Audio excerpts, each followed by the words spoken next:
प्यारे मित्रों, आज हम लोग अपना गद्य खंड के अंतर्गत भारत दुर्दशा नाटक पढ़ेंगे।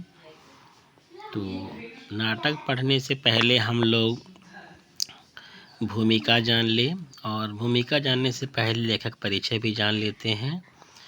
तो इसके नाटककर्ता हैं भारतेंदु हरिश्चंद्र।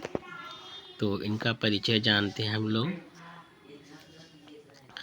भारतेंदु हरिश्चंद्र का समान परिचय। जन्म 9 सितंबर 1850 वाराणसी यूपी में हुआ। मृत्यु 6 जनवरी 1885।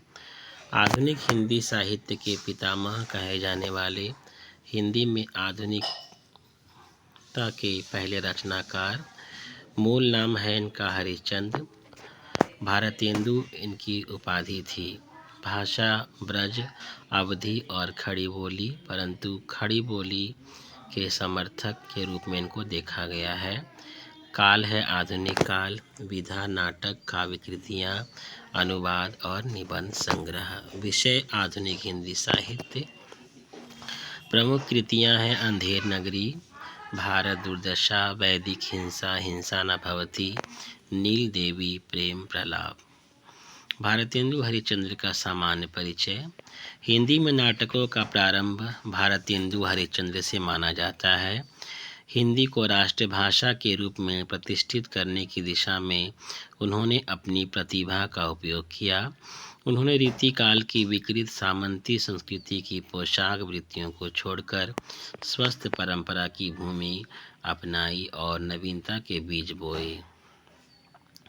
हम लोग नाटक पर आते हैं। तो भूमिका में कहते हैं कि भारत दुर्दशा नाटक की रचना 1875 में भारतेंदु हरिश्चंद्र द्वारा की गई थी।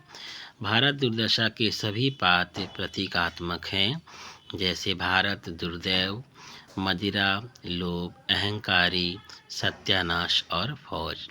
ये सभी नकारात्मक पात्र हैं जो प्रतीक के रूप में अपनाए गए हैं, जो भारत को खोखला कर रहे थे, भारत को दुर्दशा की ओर ले जा रहे थे।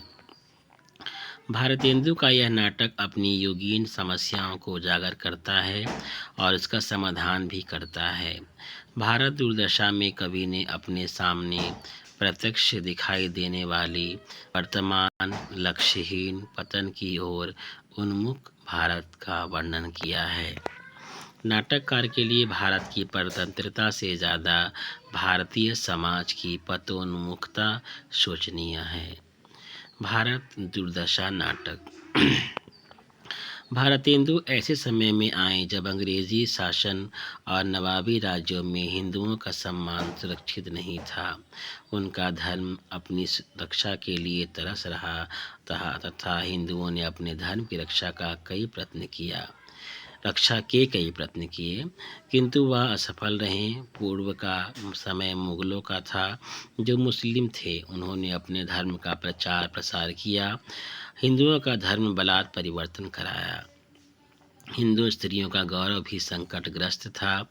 अंग्रेजी राज ने इस संकट को दूर किया, इसलिए कई स्थानों पर अंग्रेजी राज्य को भारत दुर्दशा में कई स्थानों पर एक सकारात्मक दृष्टि से भी देखा गया है। हे भगवती राजेश्वरी, इसका हाथ पकड़ो। भारत दुर्दशा नाटक का कारण क्या है? लोगों के निराशावादी, लक्ष्यहीन और पतोन्मुखी सोच को भारतेंदु ने भारत दुर्दशा का कारण माना है और समाज में जो आर्थिक धार्मिक संरचना है वह समाज की नींव को खोखली कर रही है। आपस में भेदभाव व जाति का वर्गीकरण भारत की दुर्दशा का कारण है। कुमति व आलस का वर्चस्व समाज में बढ़ता जा रहा है। तीन नासी, बुद्धि बल विद्या, धन बहुबारी, छाई अब आलस कुमति, कलह अधियारी, भय अंध पंगु, सब दीनहीन बिखलाई, हा हा भारत दुर्दशा न देखी जाई। समाज में भारतेंदु ने तब अपनी आवाज़ बुलंद की जब समाज ने सती प्रथा, बाल विवाह, गौ हत्या आदि जैसी बड़ी आपदाओं ने अपने जड़ पसार लिए थे। मदवा पीले पागल जीवन बितियो जाए, बिनु मद जगत सार, कुछ नहीं बात मान मेरी बात। अंग्रेजी राज की समीक्षा। हाय भारत भैया देखो, उठो देखो, विद्या का सूर्य पश्चिम से उदय हुआ चला आता है, अब सोने का समय नहीं है। भारत दुर्दशा नाटक। इतिहास व पौराणिक मान्यताओं का बोध है। भारतेंदु ने समाज को जागरूक करने के लिए इतिहास पुराण का भी सहारा लिया है। जैसे सबके पहले जेहि ईश्वर धन बन दिलो, बल दीनो, सबके पहले जेहि सभ्य विधाता कीन्हो। भारत दुर्दशा नाटक का समाधान। भारतेंदु ने भारत दुर्दशा में प्रतीकात्मक पात्रों की सहायता से दुर्दशा के कारणों की खोज की, जिसमें सबसे बड़ा कारण है मदिरा, लोभ और अशिक्षा। इनकी पहचान कर भारतेंदु ने उसका साथ छोड़ने का आग्रह किया है। यह सभी वास्तव में आज समाज की जड़ें खोखली करने में अहम भूमिका निभा रही हैं। भारतेंदु ने जगह जगह मदिरा व निर्लजता के माध्यम से समाज में एक निश्चित ही सार्थक संदेश दिया, जो सर्वनाश का कारण है। उसके साथ ना जाने का आग्रह भी किया उन्होंने। समाज में असंतोष, लज्जा, मदिरा, दुर्दैव आदि ने अपनी जड़ें इतनी जमा रखी हैं कि भारत भाग्य अपनी तमाम कोशिशों के बाद भी सफल नहीं हो पाता और अंत में कटार मारकर आत्महत्या कर लेता है। निष्कर्ष। भारत दुर्दशा भारतेंदु युग का दस्तावेज है। इसमें वर्तमान सामाजिक, राजनीतिक और आर्थिक स्थिति स्पष्ट रूप से वर्णित है। यह नाटक भारतीय संवेदना को व्यक्त करने में सफल रही है। नवजागरण के दौर में भारत दुर्दशा ने एक मशाल की भूमिका निभाई, जिसमें भारतीयों की लक्ष्यहीन पतनमुखी सोच को नई दिशा प्रदान की गई। तो आपको पता चल चुका है कि नाटक में कुल 6 अंक हैं। तो आज हम लोग पहला अंक पढ़ेंगे और ऐसे ही करके हम लोग 6 अंकों को पढ़ेंगे। तो प्रथम अंक में क्या दिखाया गया है, तो आरंभ में मंगलाचरण है इसमें, जिसमें सतयुग की स्थापना तथा मलेच्छों के संहार के लिए कृष्ण के कल्कि अवतार की बात की गई है। मात्र एक पात्र इसमें है जिसका नाम है योगी। योगी नानक, जो भारत दुर्दशा का कारण बताता है। महापुरुषों को याद करके अतीत की गौरव गाथा बताई गई है इसमें। रूबहू सब मिलके देखी ना जाई, हाय हाय दुर्दशा देखी ना जाई। धन का विदेश जाना, टैक्स की आफत आदि अनेकों प्रसंगों का इसमें वर्णन किया गया है। तो ये आपका भारत दुर्दशा का मंगलाचरण है और आज हम लोग पढ़ेंगे पहला आपका अंक। जय सतयुग थापन करन, नासन मलेच्छ अचार, कठिन धार तलवार कर, कृष्ण कल की अवतार। पहला अंक। स्थान है बिथी।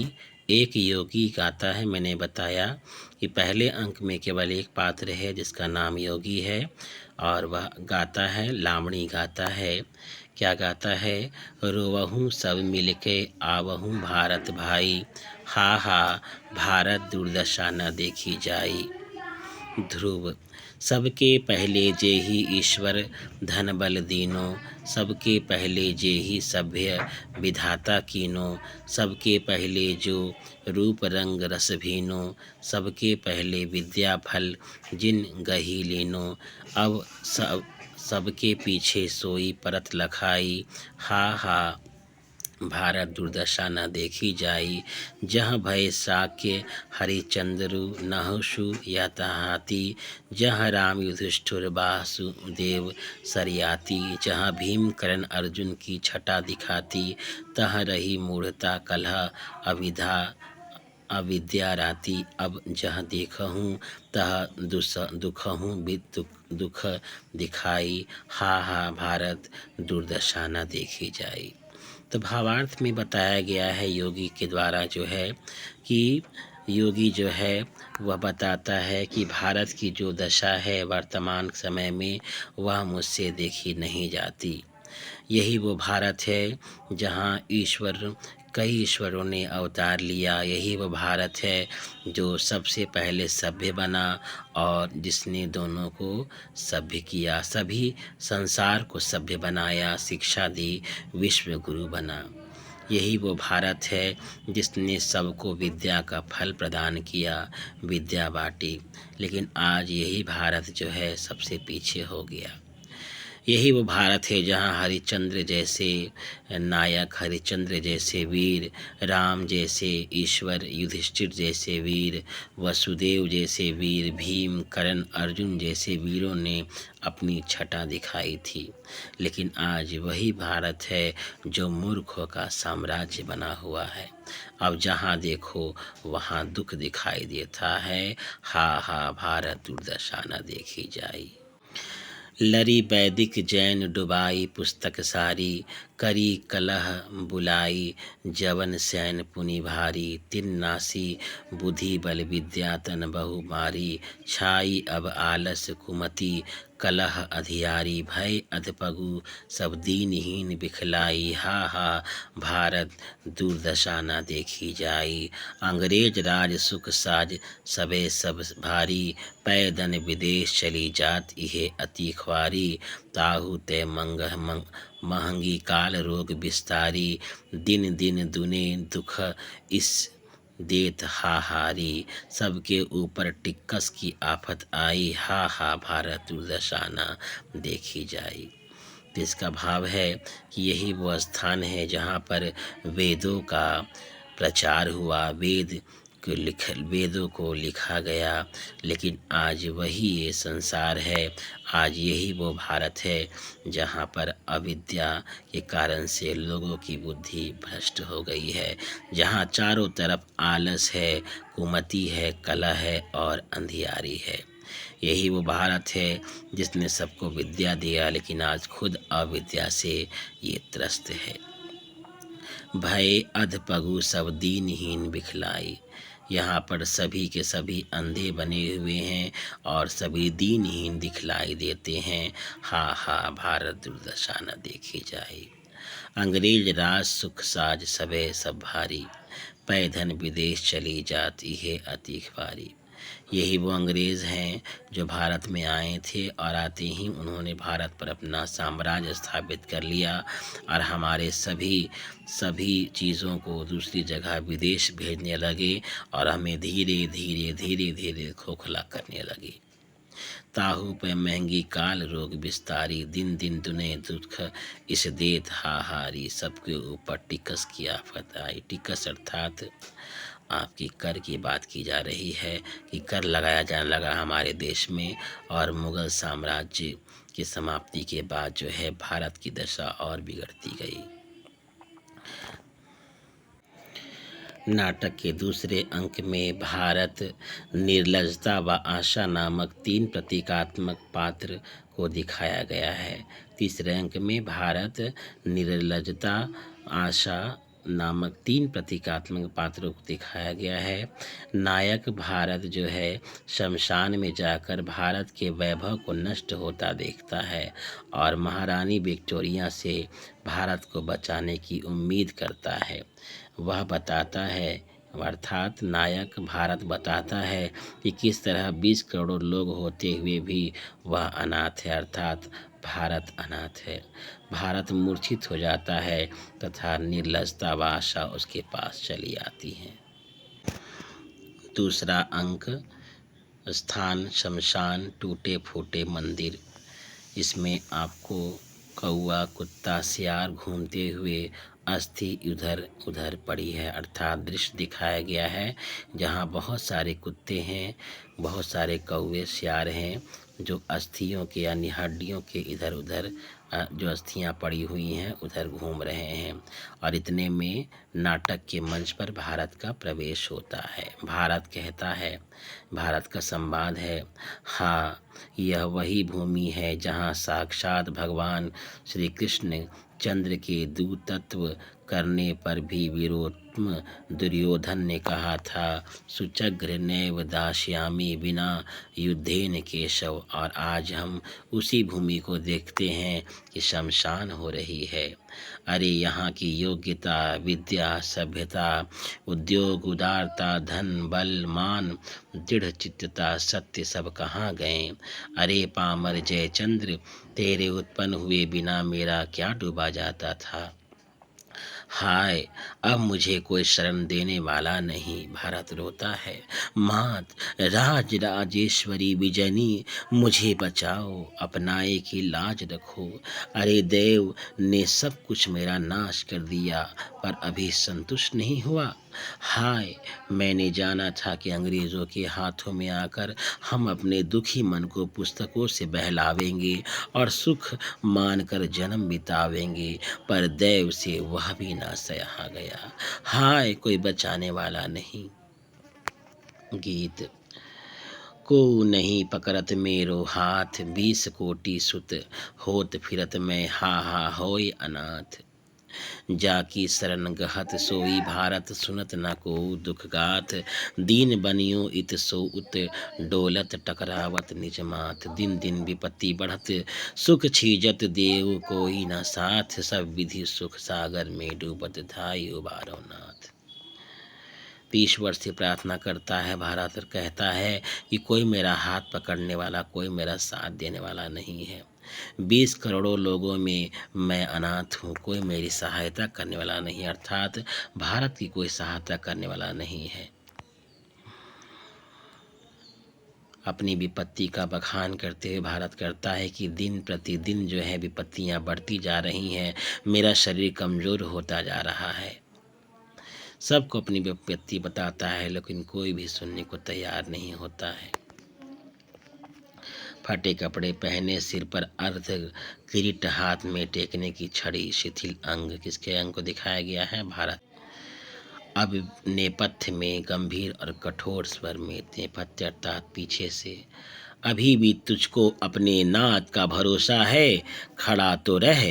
अभी मैंने तेरी आशा की जड़ ना खोद डाली, तो मेरा नाम नहीं। भारत डरता और कांपता हुआ रोकर, अरे यह विकराल वतन कौन मुँह बाए मेरी ओर दौड़ता चला आता है। हाय हाय, इससे कैसे बचेंगे? अरे यह तो मेरा एक ही कौर कर जाएगा। हाय, परमेश्वर बैकुंठ में और राज राजेश्वरी 7 समुद्र पार, अब मेरी कौन दशा होगी। हाय, अब मेरे प्राण कौन बचाएगा? अब कोई उपाय नहीं, अब मरा, अब मरा। मूर्छित खाकर गिरता है। उतने में निर्लजता आती है। निर्लजता कहती है, मेरे आछत तुमको अपने प्राण की फिक्र, छी छी, जियोगे तो भीख मांग खाओगे, प्राण देना तो कायरों का काम है। कौन कहती है? निर्लजता। क्या हुआ जो धन मान सब गया, एक जिंदगी हजारों नियामत है। भारत को देखकर, अरे सचमुच बेहोश हो गया तो उठा ले चले। नहीं नहीं, मुझसे अकेले ना उठेगा। नेपथ्य की ओर, आशा आशा जल्दी आओ। इतने में आशा का प्रवेश होता है। निर्लजता कहती है आशा से, यह देखो भारत मरता है, जल्दी से घर उठा ले चलो। आशा कहती है, मेरे आछत किसी ने भी प्राण दिया है, ले चलो अभी जिलाती हूँ। दोनों उठाकर भारत को ले जाते हैं। जांघिया सिर खुला ऊंची, जांघिया सिर खुली ऊंची, चोली दुपट्टा ऐसे गिर पड़ता है जैसे अंग खुले, सिर खुला, खानगियों का सा वेश, लड़की के वेश में। तीसरा अंक, इसमें 2 पात्र और आते हैं। पहला पात्र है उपनायक, अर्थात ये खलनायक रूप में है, जिसका नाम है भारत दुर्देव, और दूसरा है सत्यानाश फौजदार। भारत दुर्देव महारानी पर भरोसा करने वाले भारत का मजाक बनाता है। सत्यानाश फौजदार कहता है, शैव शाक्त वैष्णव अनेक मत प्रगति चलाए, जाति अनेकन करी नीच अंक अक उच्च बनाए, अर्थात धर्म अस्पृश्यता, असंतोष, अकर्मण्यता। अपव्यय, अदालत, फैशन, सिफारिश ने भी देश डुबोया है। लोभ, फूट, भय, स्वार्थ, हट आदि सभी ने भारत की दुर्दशा में अपना अपना सहयोग दिया है।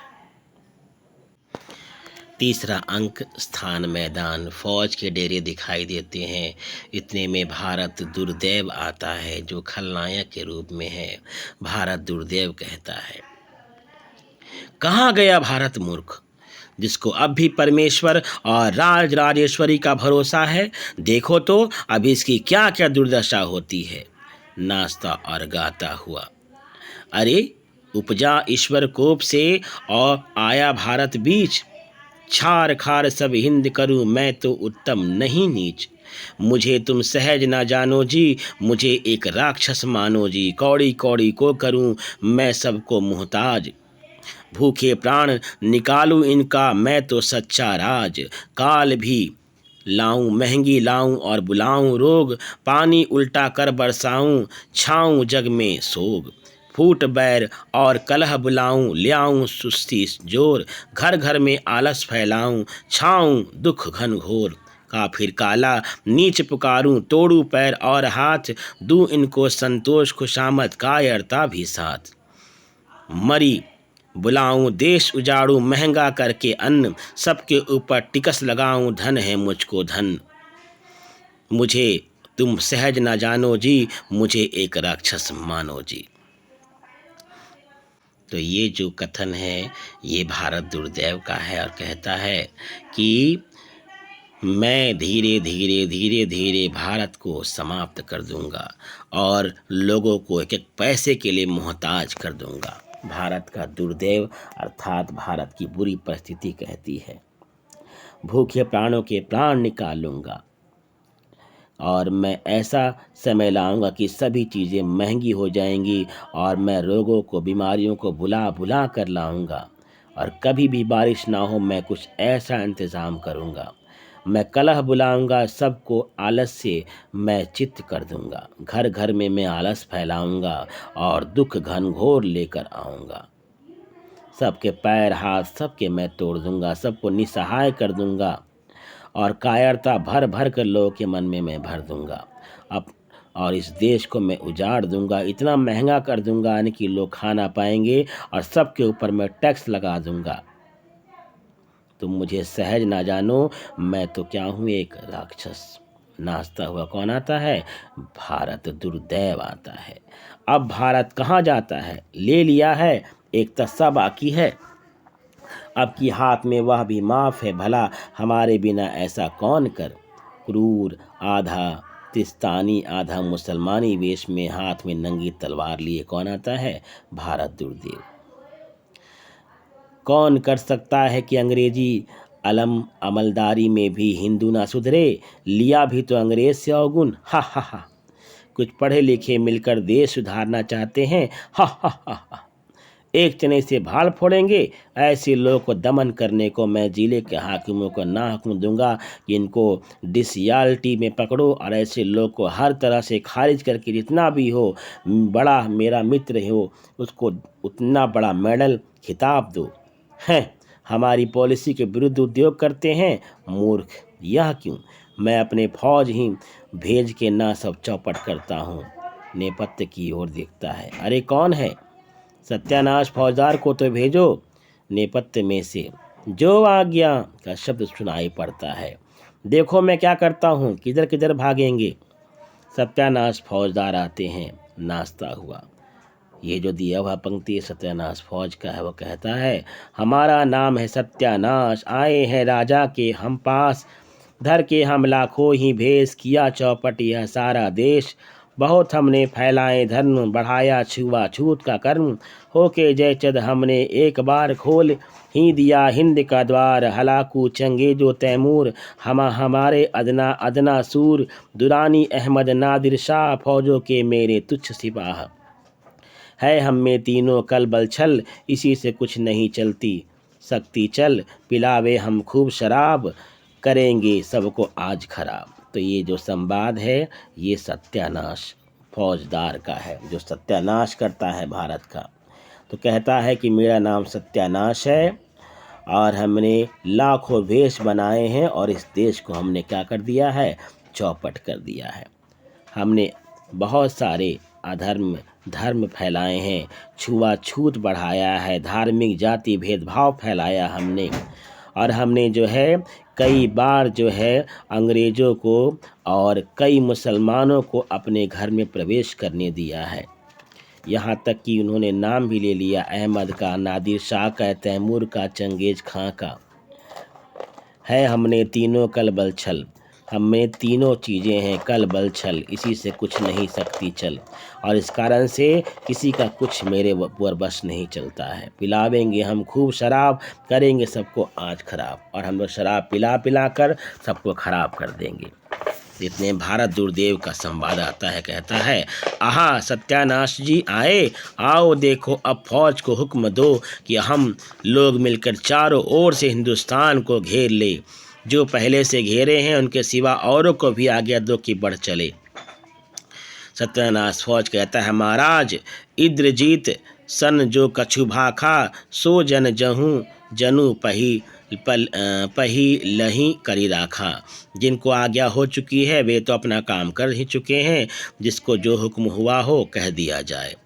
भारत दुर्देव कहता है किसने किसने क्या क्या किया है। सत्यानाश फौजदार कहता है महाराज धर्म ने सबके पहले सेवा की, रची बहुविधि के वाक्य पुराणन माही घुसाए, शैव शाक्त वैष्णव अनेक मत प्रगति चलाए। कहने का अर्थ है कि धर्म ने सब कुछ धीरे धीरे समाप्त कर दिया, अर्थात धर्म ने सबको बांट दिया है, अलग अलग बंटवारा कर दिया जातियों को।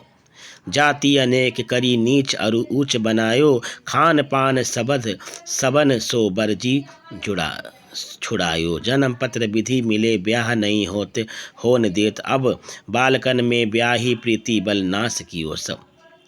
अर्थात जाति पाति इतनी बढ़ गई है कि लोग के विवाह भी नहीं हो पा रहे हैं जातियाँ न मिलने कारण, और बालकन में ही क्या हो जा रहे हैं, लोगों के विवाह होकर नाश किए जा रहे हैं।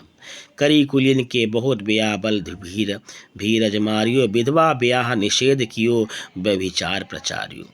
विधवा विवाह का भी निषेध किया गया था उस वक्त अंग्रेजों के शासनकाल में, ये सकारात्मक सूचक है।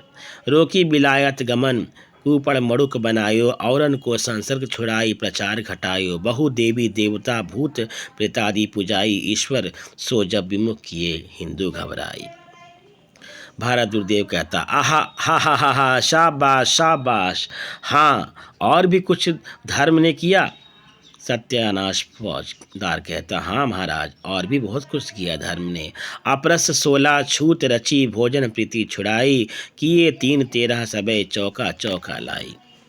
अर्थात लोगों में भेदभाव पैदा कर दिया, जो प्रेम प्रीति थी सब कुछ समाप्त कर दिया धर्म ने। भारत दुर्देव कहता है और भी कुछ। सत्यानाश फौजदार कहता हाँ, रचिके मत वेदांत को सबको ब्रह्म बनाए, हिंदुन पुरुषोत्तम कियो तोरी हाथ कर उपाय। महाराज वेदांत ने बड़ा ही उपकार किया, सब हिंदू ब्रह्म हो गए, किसी को इति कर्तव्यता बाकी ही ना रही, ज्ञानी बनकर ईश्वर ने विमुख हो गए, रुक्ष हुए अभिमानी हुए और इसी से स्नेह शून्य हो गए। मतलब जो ज्ञानी बनकर ईश्वर से ही विमुख अर्थात ईश्वर को भूल गए, अहंकार उनमें भर गया और उनके हृदय में स्नेह की मात्रा बिल्कुल ना रही। जब स्नेह ही नहीं तब देशोद्धार का प्रयत्न कहाँ। जब लोग के मन में स्नेह ही नहीं है तो देश का विकास कैसे हो सकता है। देश के लिए उनके मन में भक्ति ही नहीं है, बस जय शंकर की। भारत दुर्देव कहता अच्छा और किसने किसने क्या किया। सत्यानाश फौजदार कहता है महाराज फिर संतोष ने भी बड़ा किया काम, राजा प्रजा सबको अपना चेला बना लिया। अब हिंदुओं को खाने मात्र से काम, देश से कुछ काम नहीं। राजा ना रहा पेंशन ही सही, रोजगार ना रहा सूद ही सही, वह भी नहीं तो घर का ही सही। संतोष परम सुख, रोटी ही को तो सराह सराह के खाते हैं, उधम की ओर देखते ही नहीं। निरुद्धमता ने भी संतोष को बड़ी सहायता दी। इन दोनों की बहादुरी का मेडल जरूर मिले, व्यापार को इन्हीं ने मार गिराया। अब यहाँ संतोष के नकारात्मक रूप को दिखाया गया है कि सभी कम में ही बिना रोजगार के ही अपना काम चला ले रहे हैं। पेंशन भी नहीं रही, पेंशन भी समाप्त हो गया। भारत दुर्देव कहता है और किसने क्या किया? सत्यानाश फौजदार कहता है, फिर महाराज जो धन की सेना बची थी उसको जीतने को भी मैंने बड़े बाके वीर भेजे। अपव्यय, अदालत, फैशन और सिफारिश, इन चारों ने सारे दुश्मन की फौज तितिर बितिर कर दी। अपव्यय ने खूब लूट मचाई, अदालत ने भी अच्छे हाथ साफ किए, फैशन ने तो बिल और टोटल के इतने गोले मारे कि आटाधार का दिया, और सिफारिश ने भी खूब ही छकाया। पूरब से पश्चिम और पश्चिम से पूरब तक पीछा करके खूब भगाया। तूफे, घूस, चदे कि ऐसे बम के गोले चलाए कि बम बोला गई बाबा की चारों दिशा। धूम निकल पड़ी, मोटा भाई बना बनाकर भून लिया।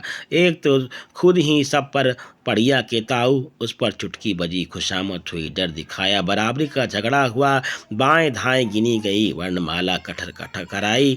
बस हाथी के हाय कैथ हो गए, धन की थे ना ऐसी भागी की कब्रों में भी ना बची, समुद्र के पार ही शरण मिली। तो यहाँ बताया गया है उन लोग के बारे में जो ज़्यादा खर्च करते हैं, अदालतों के चक्कर में रहते हैं, और अदालत जिनको चक्कर में डालकर बर्बाद कर देती है, और जो लोग फैशन के लिए और सिफारिशों के चक्कर में खुद को क्या कर रहे हैं, बर्बाद कर रहे हैं। भारत दुर्देव कहता है, और भला कुछ लोग छिपाकर भी दुश्मनों की ओर भेजे थे? सत्यानाश फौजदार कहता है, हाँ सुनिए, फूट, डाह, लोभ, भय, उपेक्षा, स्वार्थपरकता, पक्षपात, हठ, शोक और अश्रुमार्जन और निर्बलता, इन 1 दर्जन दूती मैंने इन सब को भेजा है ताकि हमारे देश का सत्यानाश हो जाए। फूट को, डाह को, लोभ को, भय को, उपेक्षा को, स्वार्थपरकता को, पक्षपात को, हठ को और शोक को सलामी मिली, CIE आदि उपाधियां मिली।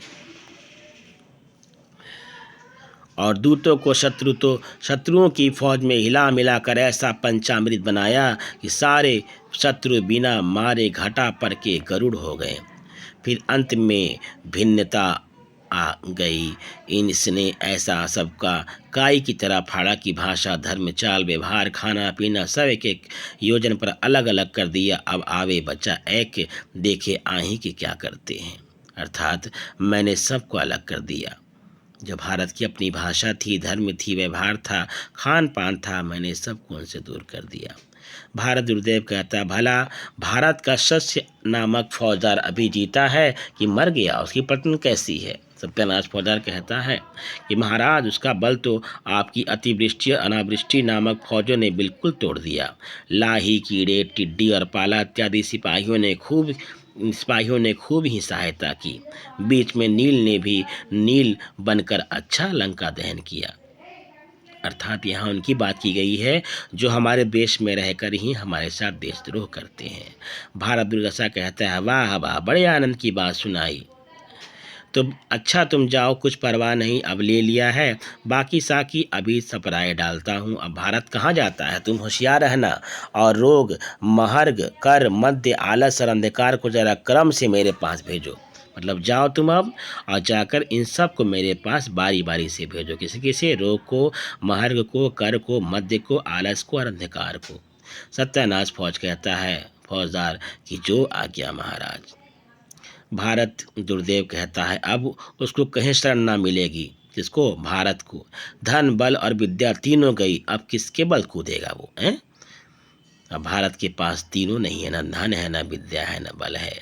जब निकाह गिरती अर्थात पर्दा गिरता है, पट्टोत्तोलन होता है। चौथा अंक अगली वीडियो में देखेंगे, चौथा, पांचवा, छठा।